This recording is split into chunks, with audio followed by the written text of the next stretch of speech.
Hello, Hi, Marcus. Joel. Nice to meet you for the Yes, first time. actually, I've seen you perform before, I realized. I I Oh, went up one when? evening when Three of a Perfect Pair was doing the camp at Full Moon Resort. Uh, Um, and I uh-huh. wasn't familiar with you. I actually had never heard that group, so I wanted to experience that. And it was really amazing. And I was like, who's this other guy playing the stick? This is crazy. Two stick players. What's going on? But it was really powerful. And I have to say, really loud. Woo! It In was that really barn, loud, man, yeah. I had to like run into the bathroom and get some toilet paper to put in my ears. No offense, great playing, but I don't know how those students deal with that. You know, it. I'm fortunate that I've been using in-ears for the last like 6, 7 years. But before that, it was horrible. Yeah, sure it was. Like, and I remember a tour around like 2011 with Yeah, Tony Levin, and he had like 4 amps and 3 monitors kind of like built around him. And it was so incredible. And Pat Maslow's drum is so yeah. incredibly loud. Um, and I did damage Oh, my hearing, wow. playing. Yeah, but it's okay now. Like the in-ear monitoring is wonderful. I don't know. Do you have experience with No, in-ears I at just all? haven't done enough really loud situations to to justify that. So Yeah, yeah. But it's really wonderful. I can tell you, like I wasn't convinced about the concept yeah. before I tried it, and so now even at low volume Oh, gigs, I use in ears when I interesting. can. Okay. Yeah, because I do a lot of like ambient improvisation where I kind of also act as a producer of the sound at the same time Oh, as I'm playing, and like having things so close and direct really helps to produce a finished product, let's say, wow. in the Okay. moment. So it's yeah, yeah, it's Yeah. it's it's cool. I like it. Yeah. So I've heard many things about you actually, and I'm kind of surprised that we were already in the same room, and I didn't know about that. Um, I want to approach things today like from a perspective of you sharing, like really to really talk about guitar here, and I want you to share a little bit about your story with the instrument, and sort of like the um, phases of the development of your development as a musician, as a guitarist, as a teacher, and how these things kind Hmm. of played into your life. Because I think that's sort of like a very interesting aspect that's rarely discussed, and actually Uh-huh. inspired by your book here. I'm asking you Yeah. these questions. Oh boy. Well, let me make this brief so people don't fall asleep.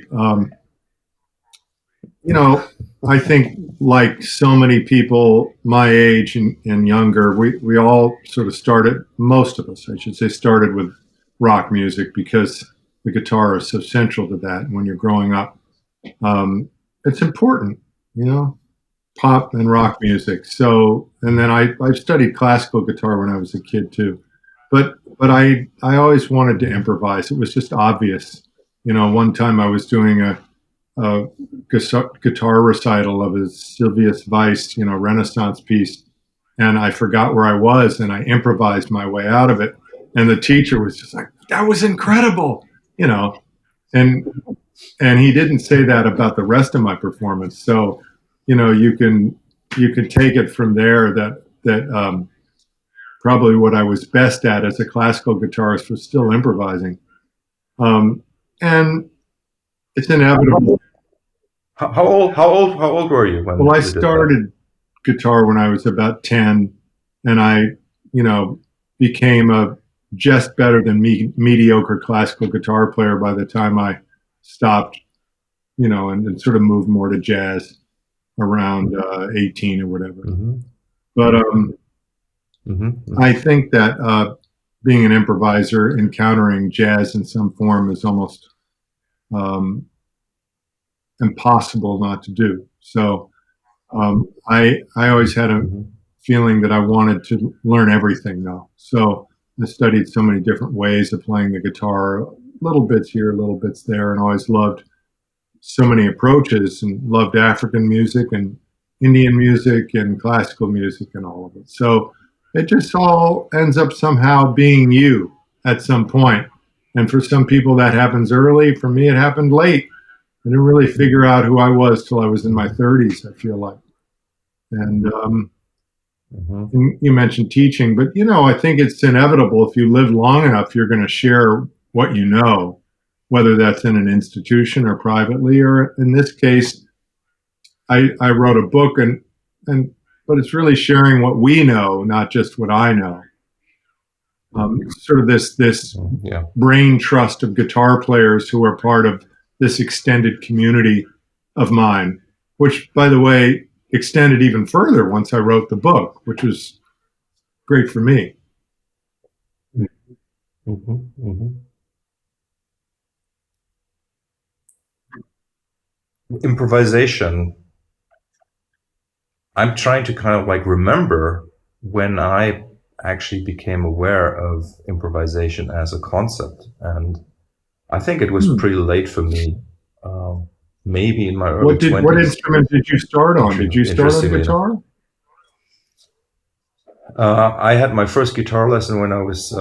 It was on my 15th birthday, but I did play mandolin before that and some keyboards, right? So, and I think that improvisation, like for me, there was really no difference between improvisation and composition, because when I was sitting down and playing, you know, aka improvising, I was kind of like sort of thinking, not thinking as, like, but, analyzing what I was doing, especially on the keyboard, right? Like, like going from one chord to the other and then realizing, oh, this sounds cool. This sounds interesting. And then I was always curious enough I always wanted to understand Yeah. what's happening there harmonically, say, and so for me, I think I was probably like a natural improviser, but I was not aware of it. Until like when I was like around 20 years old, I joined an improvising orchestra. And then obviously it was clear what I was doing. But before, there was really no distinction there for me. Well, I think it's better that way. And because the best improvisers sound like they're Probably. composing. And, some of the most interesting composing has a feeling of sprouting organically, like an improvisation. How has the Indian music come into I your just life? always loved Indian music from the first time I heard it when I was a teenager, and I never seriously studied it, but I did try to learn some things along the way at the Ali Akbar Khan School of Music when I lived in California, and some private lessons here and there. But it's a whole world in and of itself. You can't just dabble in a sarod or a sitar and that whole system. So eventually, it was more of just a lot of listening. And then I began a collaboration about 10 years ago with a incredible Indian sarod player who also loves Western music. And then I would pick up stuff from him and try to develop techniques on the slide a little bit to evoke that. And rhythmically, it's just so amazing. So I made a couple records with him. And, this idea of trying to make music that's sort of from more than one culture is something a lot of us are doing these days, and it's not always easy. And this was, I think, worked because it was a real collaboration. There was a lot of input from both sides. So that means you were sort of like teaching each other, writing music each other. Say, what do you right? think should go here? He'd come up with something I never would have thought of. And then he Mm-hmm. would maybe present something that I would add some harmony to. Um, and Mm-hmm. a really exciting process, you know. I always wanted to make music with all kinds of different people. Yeah, I find it sometimes find it difficult to work with within world music with established musicians or older players, because sometimes it feels like I can only like mold myself around what That they is so do, true. and That was what it was like starting out for me, yeah. and then and that made me lose interest in it in a way. Although there's a way to do that, um, I Mm-hmm. hadn't quite figured it out. But then when I saw finally met somebody who I could be 50-50 with, then I was like, oh, okay, now this is working because they just Mm-hmm. they know a lot of those older traditional musicians are incredible at what they do, but that's all they want to do. They're not interested in our world per se. Yeah, what's struck me as really completely against how I experienced music myself is that there are traditions where the music is just a means of expressing um, some cultural knowledge, like a story. There's Yes, like a narrative, and the narrative is more important, or let's say not more important. Like the music is kind of like uh, more fixed because that narrative is so important to the people, and that has been the challenge for me to kind of like collaborate in a way where I can add something without taking away from the oh, narrative, and that has been a challenge. Like for example, if there's like a song that's fully pentatonic, and then I try to kind of like see, okay, which can I add the major seventh, right? And I did it just in the background, and it's that kind of like minimal adjustment or minimal tension that was possible to add, and but I found it extremely yes, instructional. I agree. So you're in on the East Coast then. Brooklyn, You're yep. you're in New Hmm. York. Yeah, Okay, okay. And you said you were on the West Coast in San Francisco for a in the long time, 90s. or I spent about 10 years out there, San Francisco area. uh-huh. And did you go there because of music? Yeah, it's kind of a long story how I ended up there, but I ended up getting a lot out of the music scene that was there in the 90s. Studied with a really great Mm-hmm. composition teacher out there, Alaudin Matthew. Um, went to Ali Akbar Khan School a little. I, I had a lot of really good experiences, but I didn't want to stay Mm-hmm. there. New Mm-hmm. York is a far more interesting place musically, as everyone Mm-hmm. knows.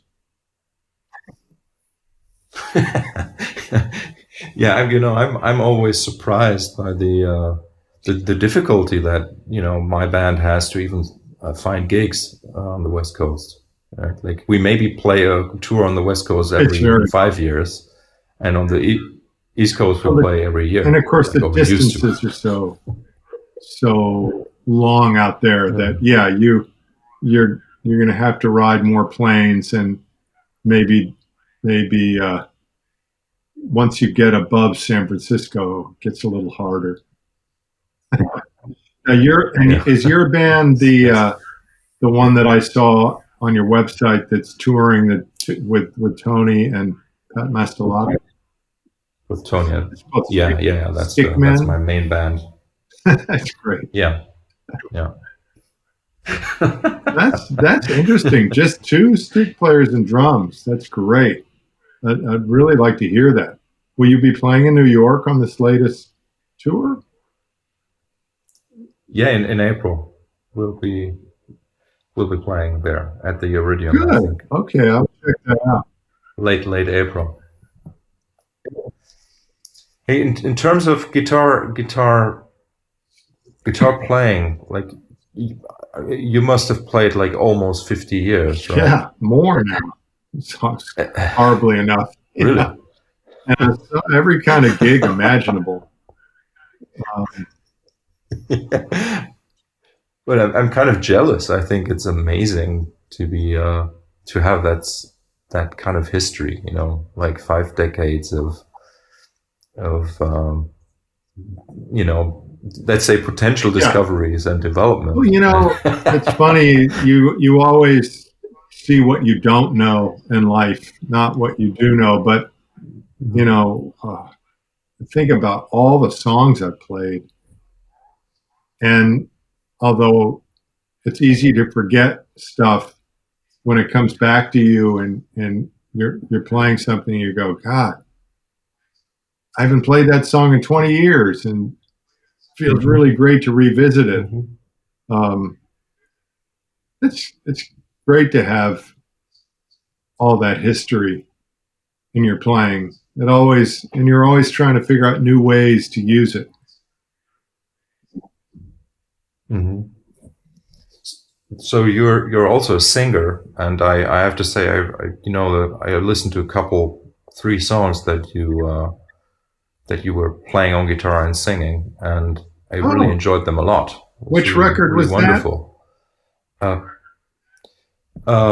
I would have to look it up because I was just browsing today, and but it was fascinating for me because I have not been fortunate to be able or to ever try to use my voice in a musical context, like really, and maybe some spoken word, but no real singing. And how do you see sort of like a relationship, like say playing melodies on the instrument and being able to sing melodies with your voice? Have you developed sort of that intuitive connection, let's say, between your fingers, or are your fingers able to find the same notes that your voice will or would find in a musical situation, or are those two separate things? Well, no, that's a real challenge Playing to play and sing at the same time is something that you really have to practice, because all of a sudden your time's out the window if you're not careful, or you're concentrating on your guitar playing and you forget the lyrics or sing out of tune.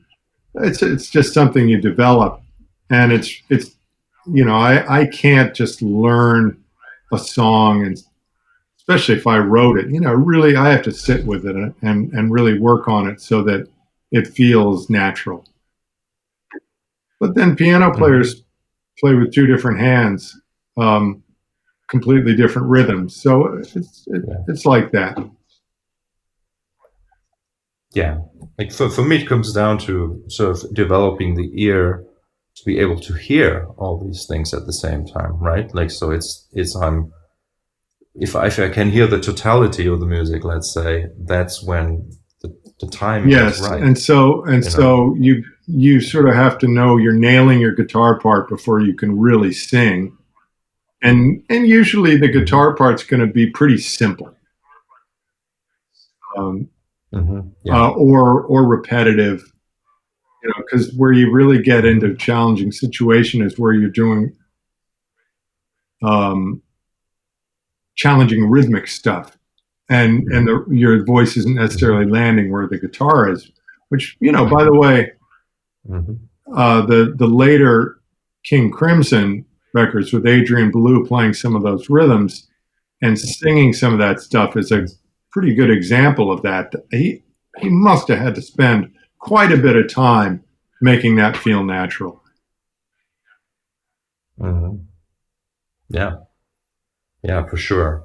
But don't forget that he is the songwriter also. So, like, we know it comes more easily to the songwriter. Makes it a little easier. Else. but yeah, that's that's something that I've been kind of like working on for all my life, to like ear training. I call it ear training, but it's more than that. It's sort of like perception Hmm. training, right? And being able to kind of like widen the sphere of what I can grasp musically. And I've been like, I developed these exercises where I sing, where I kind of like clap a melody, clap a rhythm, but in my mind, I imagine that I clap it, right? And then I try to sing the melody of a song, like a simple children's song or like a Christmas tune or something, like on top of a rhythm in Oh, seven, say, right, or something like that. And that has been kind of like really has really changed my musical understanding. And yeah, but my question about the voice and the guitar, right? So do you ever improvise with your not too voice? much. Sometimes I'll do a little bit, in a blues club Mm-hmm. or something, but it would be embarrassing. You don't want to hear me do that. I mean, a little of that goes a long way. If there's one thing I really don't like, it's scat singing. So, for instance, I would never do that in a jazz situation. And and Mm-hmm. as far as like avant-garde improv with my voice, eh, I don't know. I prefer. Mm-hmm. I'm not adventurous as a singer at all. I don't strive to write complex music or use it as a vehicle for improvisation. When it comes to songs and singing, I like things to be quite direct, usually centered on the emotional resonance of the song, telling a story. Old fashioned songwriting. Whereas if it's instrumental music, there's anything that can happen. Mm-hmm. Yeah, I mean, I totally, you know, I can, I can second that. However, I'm wondering, why is improvising with your voice, you know, so different from improvising Well, on your guitar? one reason is that if you look at the history of scat singing, you see that there's really very little harmonic content to it because it's just too damn hard to get around like you might on a saxophone. So usually it's sort of reduced to the simplest versions of the harmony. In the hands of the master singers, of course, that still sounds really good. But the the not quite master singers, to me, it just becomes kind of repetitive sounding. And you Mm-hmm. know, ultimately, I don't know if there's an answer to your question, but I know that I share this feeling with almost everybody who I know that, we're just like, oh no, scat singing. You know, we, No, I agree. I agree. I do agree as well. But it's just interesting to see like what is so the hard. difference, I mean, right? But there's trying to something sing a really. giant steps sax solo. Somebody's probably done it, but Mhm, your voice isn't. mhm, It would be extraordinarily difficult to move around that quickly. Um, mhm. there's what's your favorite voice improvisation that you know? Yeah, I Yeah, don't know I anybody. mean Bobby McFerrin. Yeah, That's about as close as it can come. yeah, yeah, yeah. But just again thinking about like the music that I've been listening to for a long time, and sort of like humming along or kind of singing along in my head, but then also sometimes with my voice. Um, Over the years now, I've realized that I actually I'm more capable of reproducing those lines than I thought I would be, which is Mm, kind of yeah. fascinating, right? Yeah. So, but let's go to the guitar. So, guitar as an instrument to improvise on, and you said that's something you wanted to do, or like you realized you wanted to do that, from when you were very young. Jazz improvisation is something very particular in a way, because you're improvising within a form, at least in most traditional jazz, right? And was that was that kind of like, were you aware of that when you wanted to improvise, or was that something that caught you by surprise, where you realized, okay, now I got to know what the chords are, etc.? Well, I guess I started out wanting to understand jazz harmony and Wes Montgomery and all that, but that didn't necessarily feel like my music. So I always had a little bit of a hesitation in totally diving into the world of straight ahead jazz guitar. I mean, it's funny now, I probably practice that more than I ever have. But when I was growing up, I was more interested probably in exploring all means of improvisation on guitar, like whether it was avant-garde and effects or Allman Brothers type blues.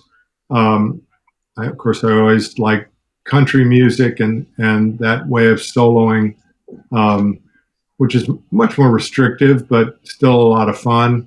And so jazz was just a part of this whole constellation of things. And of course, the thing you begin to realize is that to understand and execute jazz harmony is a lifetime's work. It's so damn hard to do that you can't really go halfway and expect much to happen. So there are phases of my life where I really, really focused on that. And so now it's kind of there in my bones, but I'm still, if I'm jamming with Kurt Rosenwinkel, I feel like a real idiot, in a certain way, because this guy spent his whole life, that's what he's done. He spent thousands upon thousands more hours than me, and that's what it takes to get to that level of harmony.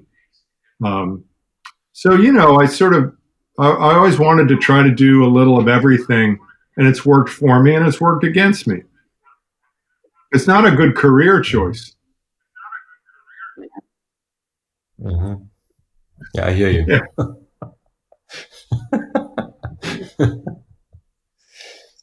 So do you still practice improvisation? Oh my God, that's all I practice. Yeah, because I'm always was such a terrible sight reader, and so it's just unfortunate. I just look at a page of music and I go, oh my God, this is overwhelming.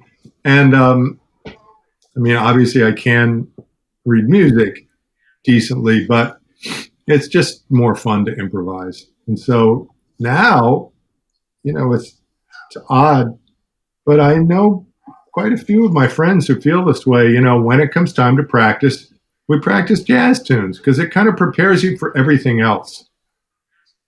Almost everything else, I should say. Or if I'm working on a record or whatever, of course I'm working on that music. But if you can really play jazz music in any sort of reasonable way, you're going to have good time, good harmony, decent phrasing, hopefully good tone. And so, you can sort of take that anywhere you go and at least feel like you're in the running to sound decent. Is that your experience, by the way? I mean, that I don't know everything you do, but certainly the music that I heard you play is improvisation that's very particular to that music and involves odd times, of course, and is I don't know. You describe it. I mean, this is you're in one of the rare groups of musicians that has sort of found a language within rock. Generally, if I may call your music rock, it's a lot more than that. But but there's not that many rock bands who really engage improvisation. You have the Grateful Dead and you know, various jam bands.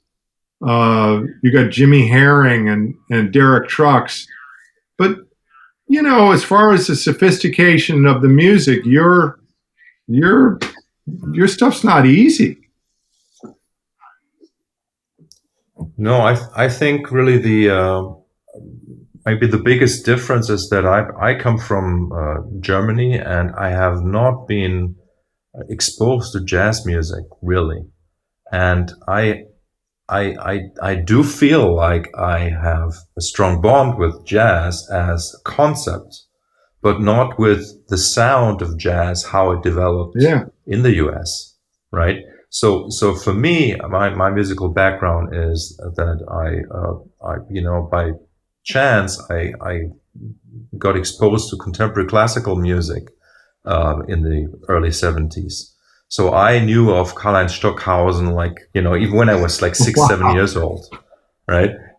Yeah, because I was from that part of Germany, and so I kind of like grew up with like really very avant-garde sound was natural, was normal for me, and I was interested in becoming a composer myself, and sort of like the guitar playing was just a means to make sound so that I could compose. Yeah, I relate to that. Right, and so from the very beginning, I was not interested in actually recreating an existing sound. So, and I've never exposed myself really to that challenge, I have to say, because I know exactly what you're talking about. It's an enormous challenge to I have to use this word, to try to sound like the masters, right? So for me, it would only be trying. And so for me, I just wanted to do my own thing, and with Stickman in particular, and like most of the other things I do, like I use free tonal harmony. I've always done that because I was educated in the lineage of Paul Hindemith, and so like I have a very solid, I'm classically trained, and so for me.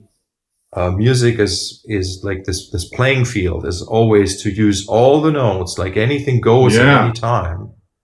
And we've sort of like managed to do that with Stickman, where when we improvise, like things can go anywhere and things are like super harmonically complex, but since it's kind of like presented in this sonically powerful form, it kind of like ties everything together in a really interesting way. And like Crimson is sort of like maybe the first band that did something like that in the early 70s. Well, let me ask you this: when you're doing the Stickman, so are you more adventurous harmonically than Tony Levin, or do both of you share this musical knowledge, this harmonic language, and are able to explore it equally? I think Tony is very well trained, and so for him, I think he wouldn't come up with these situations himself, but when faced with a situation that I create, let's say, he responds in amazing ways. I think we have really found each other. It's rare. It's a certain type of mastery that somebody like him develops that can play the simplest bass line to make a pop song work, and then really go out and improvise almost new music. To me, that's the greatest thing. Yeah. And from what I understand, I've never heard him play. He plays in a jazz trio with his brother. I haven't seen it, but this is something for all of us to aspire to. Yeah, exactly. No, it's really kind of like a wonderful thing these days, and like you have friendships with lots of very very leading, the leading master guitarists of this day, um, so much is like, let's say, artistically acceptable these days, right? Like any kind of distortion of reality, musical reality, let's say, how it was presented at certain times in history, but now like everything and anything goes somehow. Yes. And I find it's just a wonderful, like just yesterday I listened to a Miles Okazaki concert that he played with a drummer, like, and I was amazed again, like by him and by I'm the sure. uh, like you were saying, like the traditions that people bring together somehow, like where you hear these elements that start to fuse now and become like almost like a new Yes. language. Well, yeah. That was probably Dan Weiss on drums. They had this amazing duo. It is exciting. Well, but who would have thought when I would have never imagined growing up that there would be a group with drums and two stick players. But yeah, so there's so much variety now. And it's, sometimes the challenge for younger people is finding their own language because there's so many options out there. And if you're like me, you want to try so many of them. And sometimes it can take a while to figure out who you are in the middle of all that and to sort of let other things fall away. And would you say that you did find your voice? Well, it's a work in progress, but there was a certain, I'm going to answer that in two ways. There's a really great American writer who I admire a lot, who's died not that long ago, Dennis Johnson, who all his books were different. Short stories, poetry, novels, short novels, and all of them different voices. We're like, could this possibly be the same person? But they said about him after he died, he didn't have a voice, he had voices. And I think that's true of me too, that depending on the project, I might put something a little more forward than something else in my background. But I remember the point when I made my my second CD, where I realized, wow, I finally did it. This really sounds like what I've been striving for with many failed attempts before that. So yeah. And then once you do that, you go, well, how can I challenge myself in a different way? But still, there's something there that's identifiable. Wouldn't you agree? No matter what you do. I totally agree. And I think that what you just described, so this feature of Joel, that he has several voices, sort of like becomes your voice, sort of like a meta, like an artistic persona that I know that like I have to use this word, like capitalism tries to tell us that you can only do one thing and sell that. And as you said, like as a career choice, it's not the best thing to do many things. But if that's what you do as an artist, that's what you do. And you can't force yourself not to be interested in Indian music. It just doesn't work like true. that. Right? Yeah. I think all of that works to my favor as a composer, because I've learned a lot in my life that I can't execute on the guitar, but I can execute it on paper. So to me, that I always feel more like a composer than a guitarist. And when I play the guitar, I'm always composing, It's the same for me. Exactly the same for me. And sort of like, since I started analyzing music in my teens, and I realized like you can even appreciate the architecture, the composition, without factually hearing it at the same time. You can kind of enjoy the structure. And when I'm teaching theory, like sometimes like we analyze like monophonic Bach pieces, the students and I, and I get super excited about, like, while I'm analyzing, like, about the genius of what he was doing, and we haven't even Yeah. heard a single note. And I love that about music, that it is like, a lot of people kind of, and I have to say, kind of like sometimes reduce it to sound.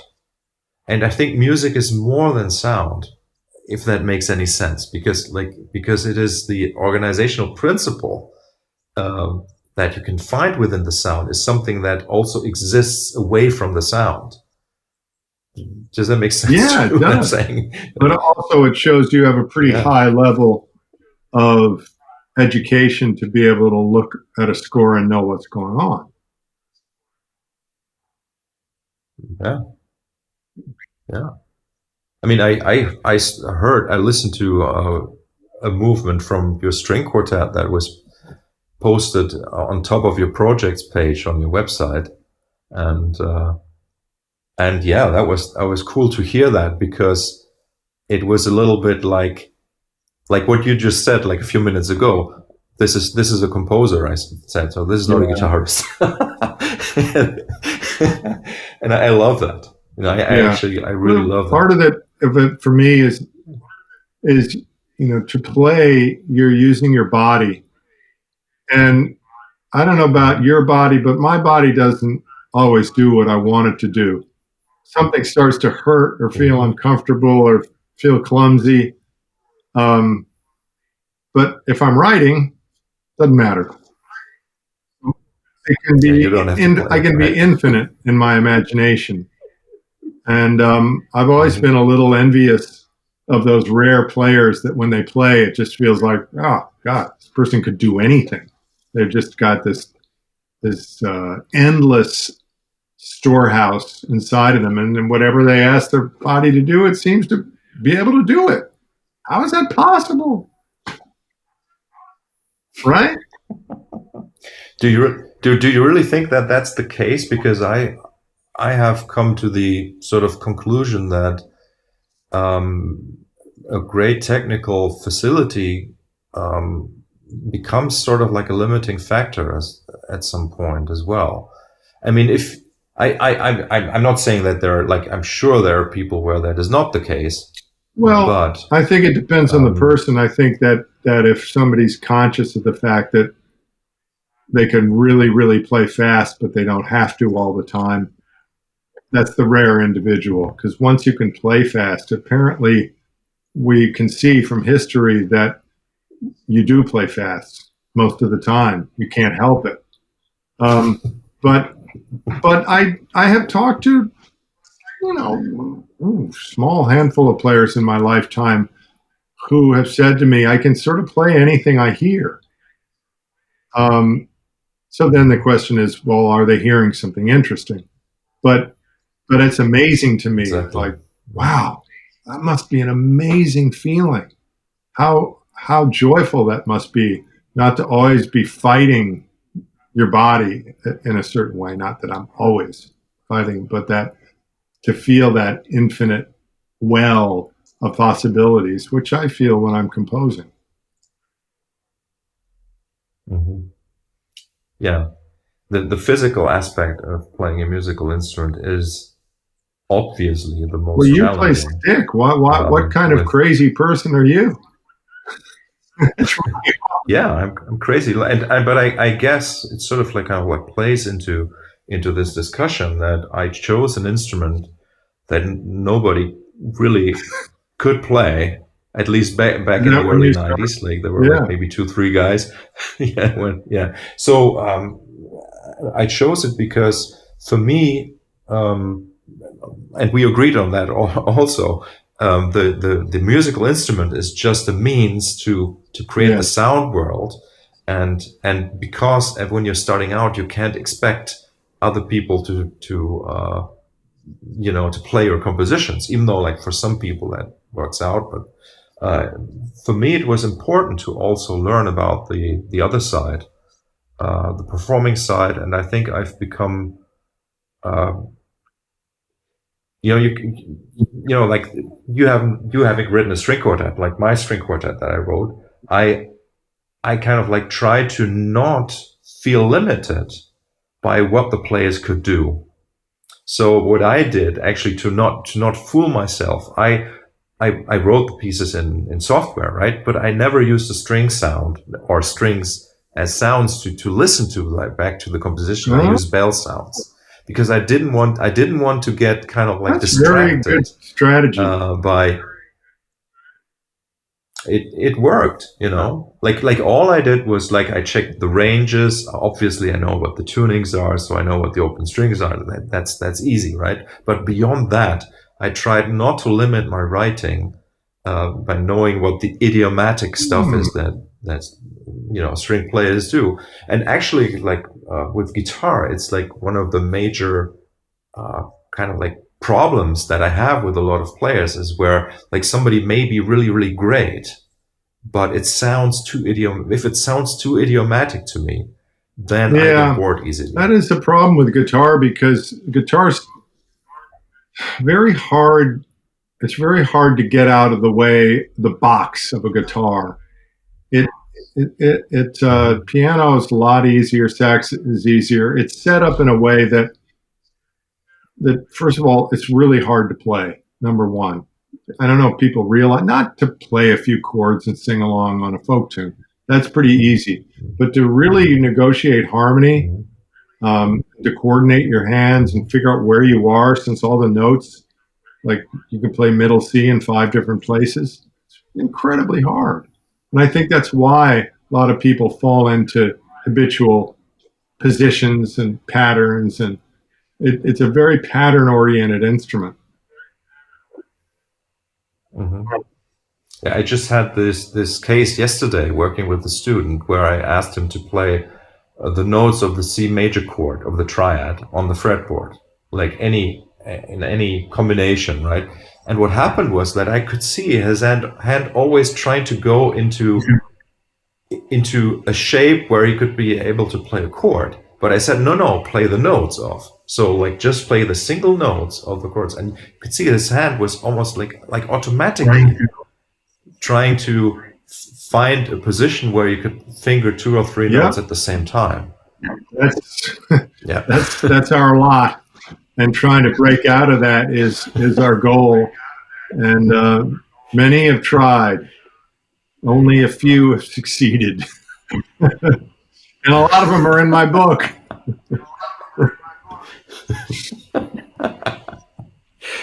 So how did the book come about? The idea for the book? For years I've had this organization called the Alternative Guitar Summit, where I produce concerts, and now I do a camp in the same place where you do your camp, and at Full Moon Resort. And I had, in the process of a few years, interviewed some people just like you're doing. I didn't have a visual, but I had some podcasts, and really always enjoyed talking with people and learning about them. And then I started to interview people at my concerts. And all of a sudden, when somebody said, hey, you should consider putting out a book of interviews, I realized 2 things. One is I already had at least half the book. And 2, that I really enjoy interviewing people, so why not? And so I just decided to do it. And it's been really great. And now I'm on to volume 2. It's going to take a while. But, cool. Wow.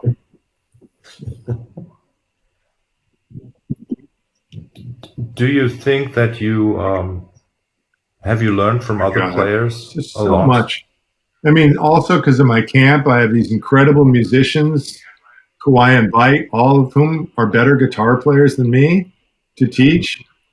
And I'm just sitting there going, oh, wow, I wish I'd had this when I was a kid. So, I'm learning way, way more than I could ever do myself about how people think and about their approach and all this stuff. So I think as a teacher, it's helpful because I've really heard so many different perspectives. um, and also just people's life story. It's pretty interesting. What made them who they are. Like when especially sometimes people who are your heroes, and you sort of, wow, okay, this kind of demystifies it to me. This is what you went through to get to where you are. It's fascinating. Mhm.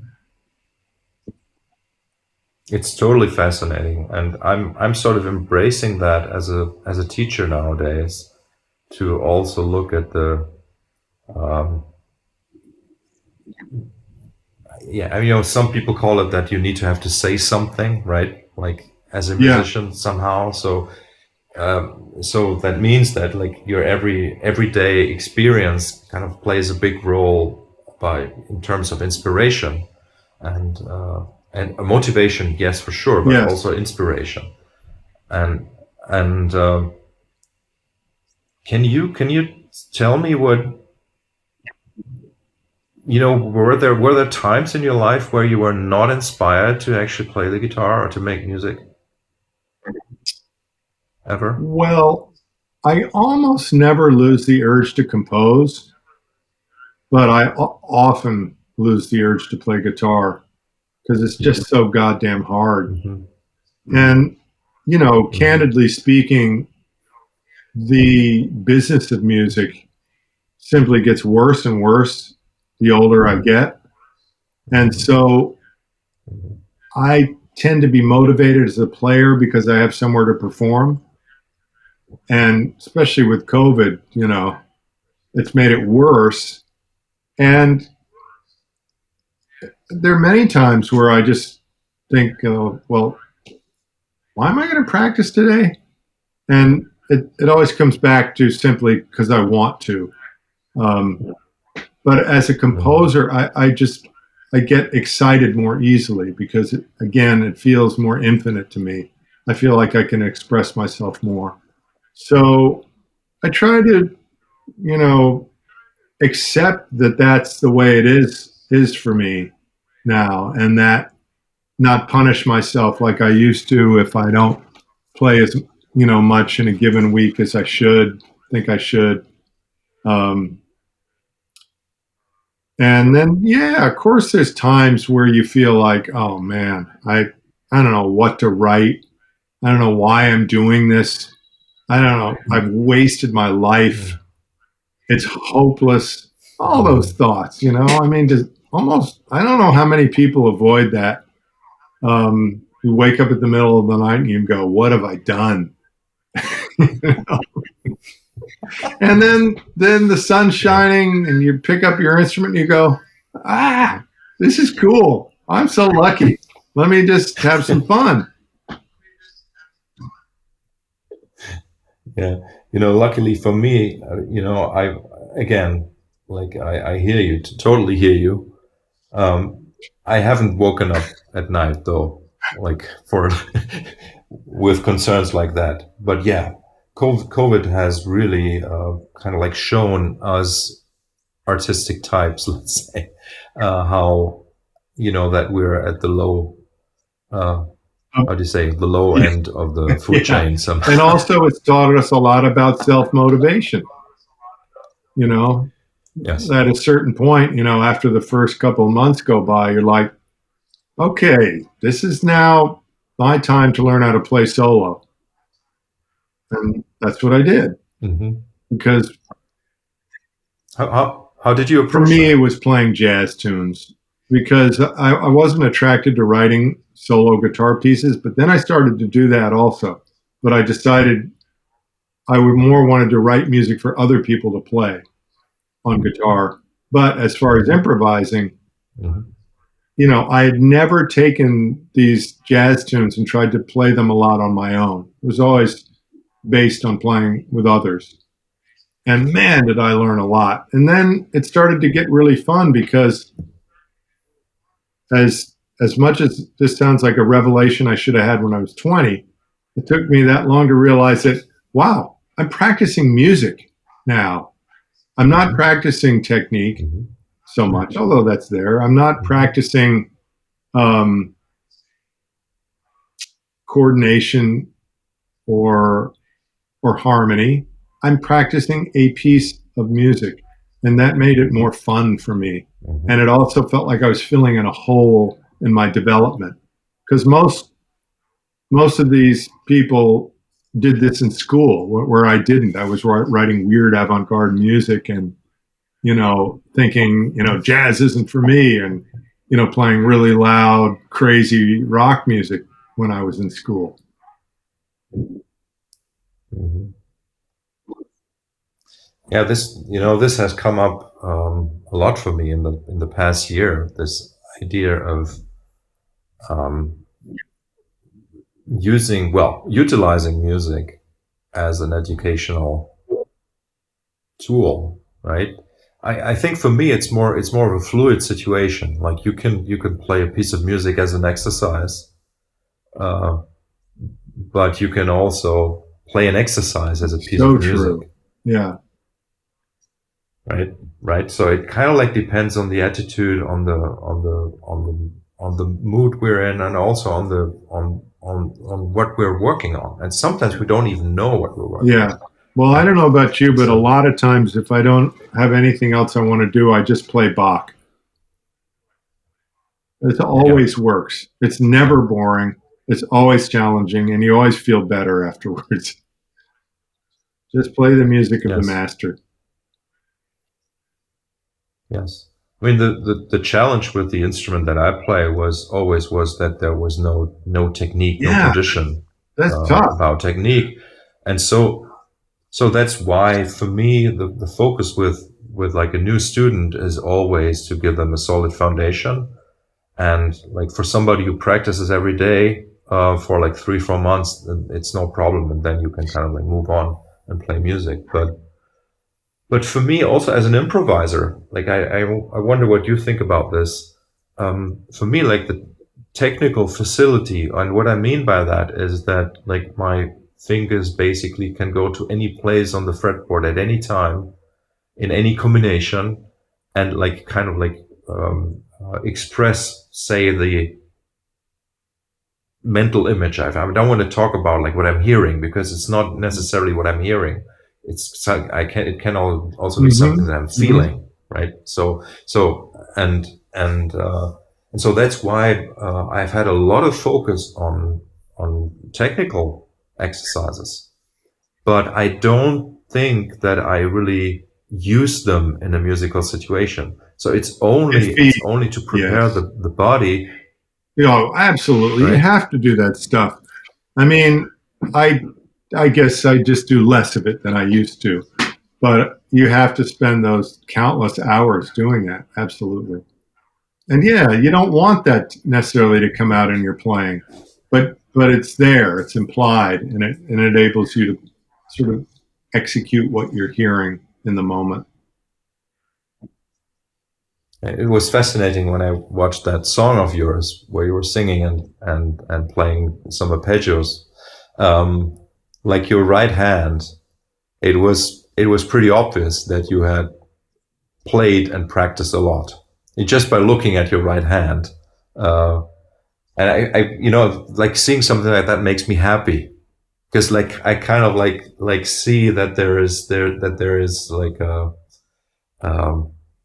I don't even know how to put it, like work and love, right? Or put into what you do, and it just makes me so happy to see and hear that, and hear the result of that work, of that labor, right?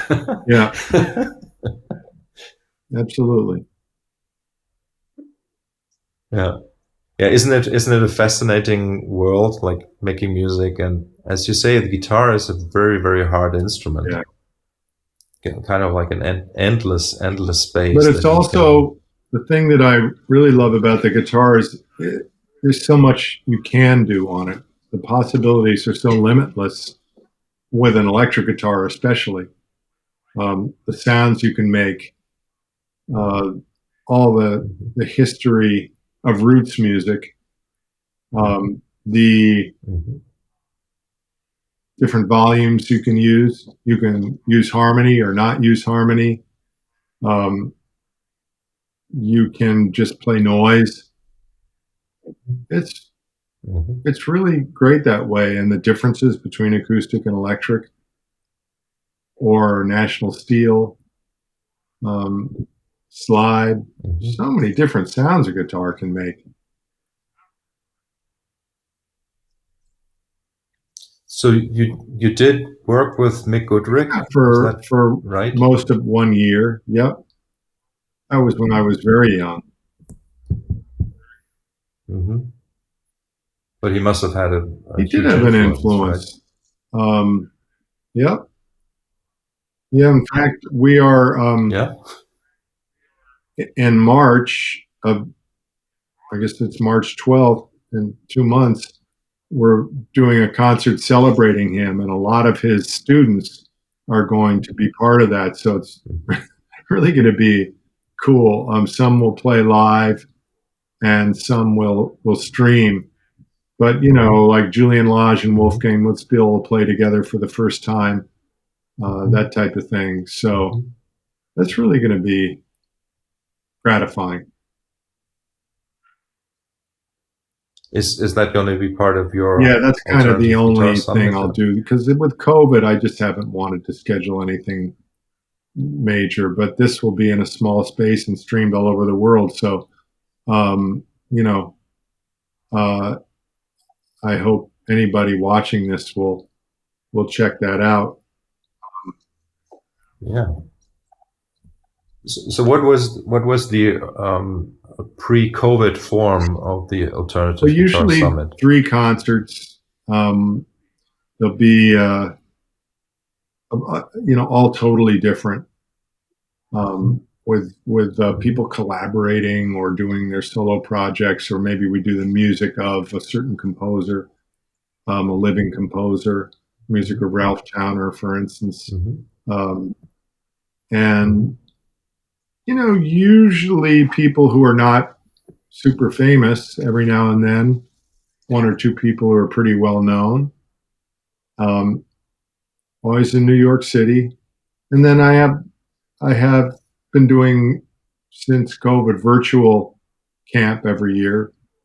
Camp teaching, 1 weekend of teaching, which we're going to also do at the end of February, and then the summer camp I do, which is the most fun thing for me.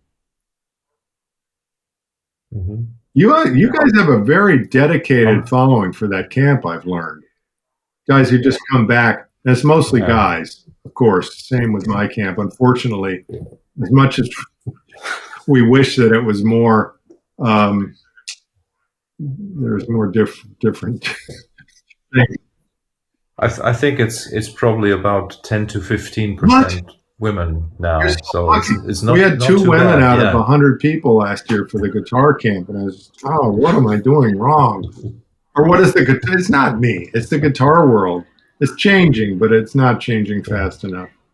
But that's your camp fills up, right away. You have people who, it's like a family, right? That's great. It's sold out. It's sold out before it was even announced. Like it's crazy like that. Yeah, well, I really hope that I can go this year, because the situation with getting visas has become incredibly difficult. Awful. Like, and I even haven't received replies from immigration lawyers that I contacted to help me this time. Like, and you're starting now. So this is for August. Well, no, I mean, yeah. I always used to start a year before I needed the new visa. I still have a good one which is good till mid of June, but I won't have one for August. So it's a horrible situation. I don't mean to alert the officials to any nefarious activity, but I'm just curious. I know what it's like to say come into Great Britain without a visa if you're going to play a gig. Basically, what happens is you show up. Like, are you always carrying nobody would know what your instrument was, so that's not an issue. Can't you just say, I'm visiting a friend if you're coming for a week in August? They It find doesn't. It out doesn't somehow. They work Google because you, and there's your name, and you're working. And yeah, I mean, first of all, the stigma is the visa that I had, right? So they know that I used to come to the US oh, with a work visa, I got it. and so that's all they need to know. So what happened to me twice already?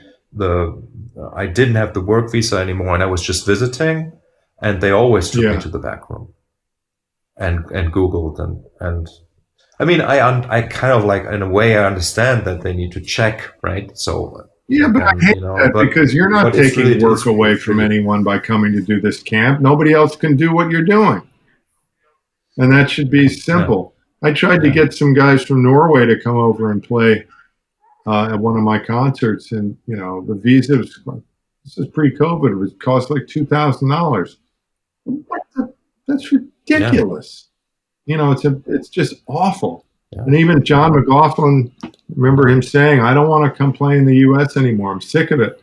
Sick of dealing with this visa bullshit." mm, It's awful. mm, yeah, yeah, yeah. It's sad, and especially for me, since a lot of my friends and fans are Yeah. in the US, so it's kind of like a pretty Well, keep sad situation. trying. Keep But trying. anyway, let's not.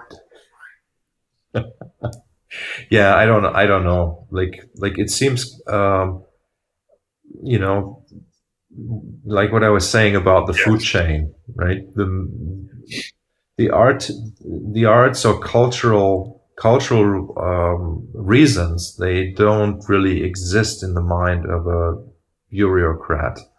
Um, No. No, you're right. so Yeah. What city are you in Germany? Okay. I'm in Berlin. No, that's for sure. Yeah,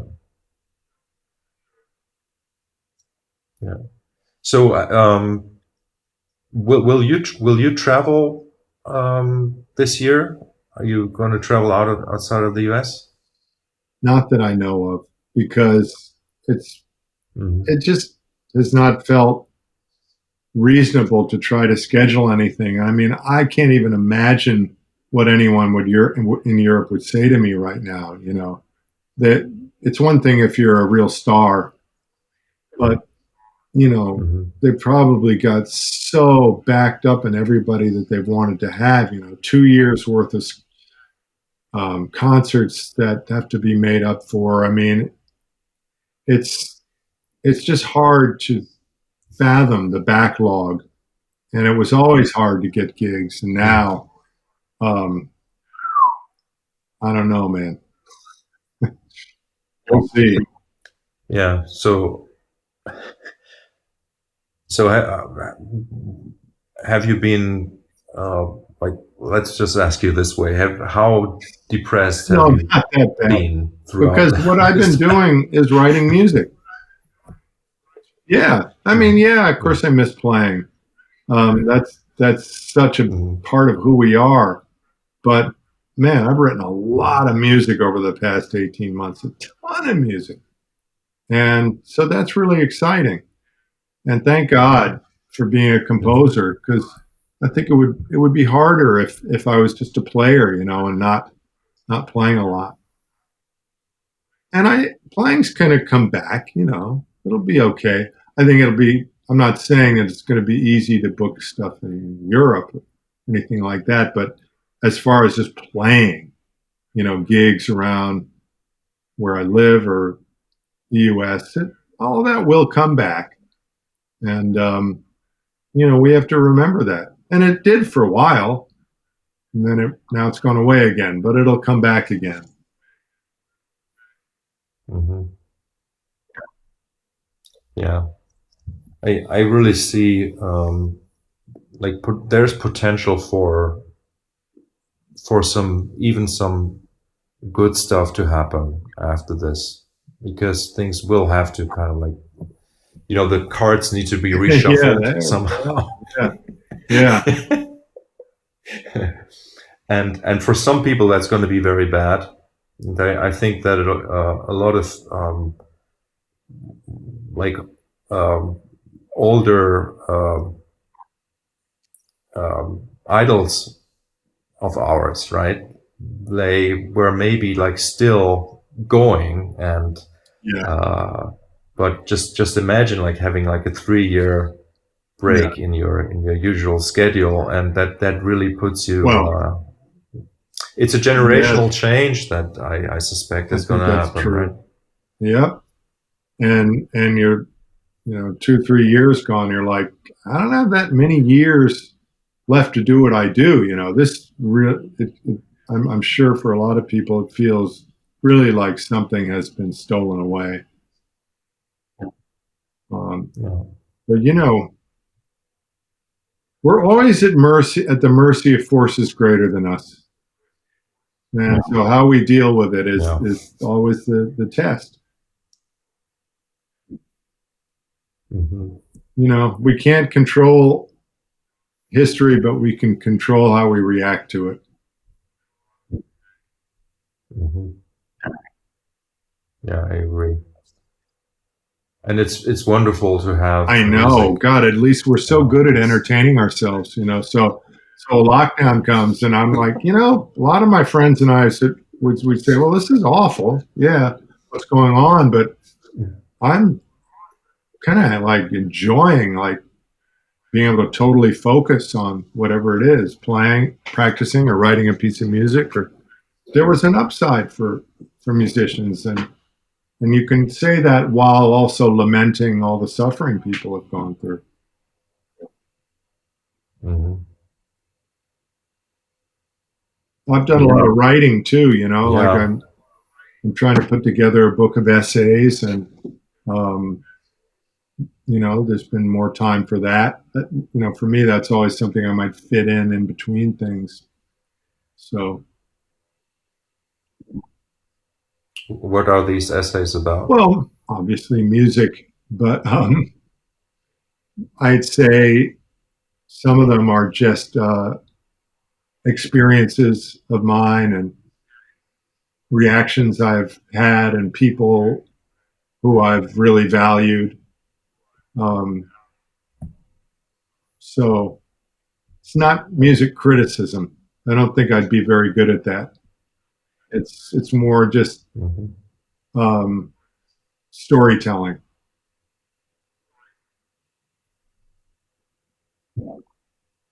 Yeah, wonderful. I think storytelling is is a big is a very powerful tool, and but at the same time, I think because music, at least for me, uh, doesn't have to tell a story, which is kind of like the ultimate art Yeah, form for me. but when it's working, it always does. Anybody can It interpret always it any does, way yeah. they want, but you always feel it like, yeah, that really had a beginning and middle and end, didn't it? And there was like Hmm. such a feeling of being taken somewhere into another land. Hmm. Hmm. So are you mostly playing the electric these Yeah, days? it's hard for me to play acoustic. I have some arthritis, and tendon issues. It's like being an athlete. After a while, you want a guitar that's really easy to play, um, Hmm. and constantly stretching and trying to exercise and do yoga and keep everything working. But acoustic, it's wonderful, and I still do it some, but I'm more at home on electric. Hmm. And are you still Oh using yeah, effects? less than I used to. Yeah. I don't know why. It's just more fun to just play the guitar than it used to be. Um, I Hmm. don't know that the more stuff you carry around with you, the more that can go wrong. Also, I mean, I don't It's very remember when I true. saw you per se. I seem to remember you having a pretty big pedal board. Am I right? Like you really Yeah. got into some technologically, this was 3 or 4 years ago, but I remember like looking at you and going, I don't know how this guy's making this sound right now. Like there's some technological thing going on, and it's probably some looping or sampling or Yes. Yeah. effects of various kinds that really were quite cool. And I'm going to come and see you guys this summer. I'm going to come for a night, so now we'll know each other. You'll be there, man. Great. You'll It's get going to that be wonderful visa. to see. I mean, come on, you'll figure out a way. Yeah. You'll I'm swim. gonna get it.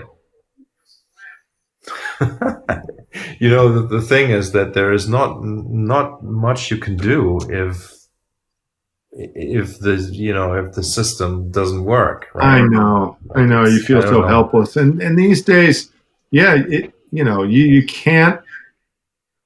Your camp will be online. It will be somewhere. It'll be findable. Your name will be findable. And it's like, you used to be able to kind of go into Canada to play and, nobody would really know. Put your guitar in the back. Man, forget it now. And what promoter is going to Mhm. bring you in if you don't have your thing advertised? Yeah, it doesn't make Well, sense. Yeah.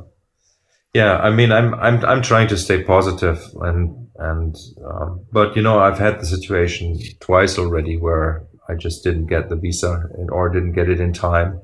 But as you said, like I got lucky and had a 3-year visa now, but was only able to play one tour, which barely made the money back that that's the just visa awful. cost, right? Damn it. Yeah, right. Happened at the, yeah, that was the one time you should have had the 1 year visa. The 3 years should have started now. Exactly, Well, good luck with exactly. that. But yeah, it's just so interesting times, and I think I'm trying to stay positive in the sense that, as we were saying at the beginning, like also like when you're writing, when writing music, there is sort of like um, and I don't even know how it works, but some sort of inspiration happens, right? That is very much kind of tied to what's happening around you, and only in hindsight sometimes you kind of understand why you did why you played a certain way. Or it was actually pretty interesting for me because I have a band called Truce, and we released an album 2 years ago, and we had like plans to tour and to record a second album right away, and like all of that didn't happen, and we went back into the studio in July last year, and that was like 2 years after we'd recorded the first album, and we basically started playing, um, trying to play like we did on the first album, and it came like as like a real shock, like really like an emotional strike in the face. Like we can't play like that anymore. Wow. We couldn't. It was that Mm, lightness, let's say, of that first album, that playfulness just wow. wasn't available, and it was shocking. I was kind of like really like sad for a moment, like not knowing what Mm. shall we do, and then obviously things sorted themselves out as we kept playing, but it like, and I would have never had expected that I would have had that strong of a reaction. That is really You know, interesting. Yeah. Yeah, I found myself writing some pretty contemplative music over the past 18 months for sure.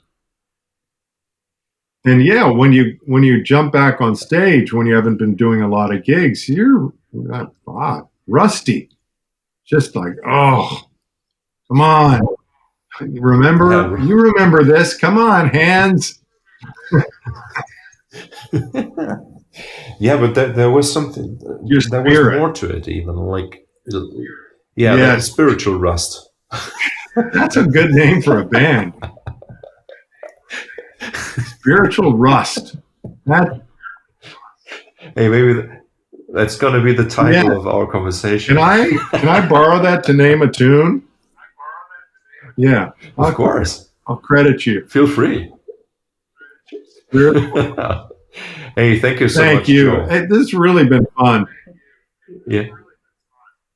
Yeah, it's so wonderful for me to get to talk to people. Like, and really, like the initial thought was like I start doing having these conversations just for myself and hopefully for the Yeah, people that I'm talking to.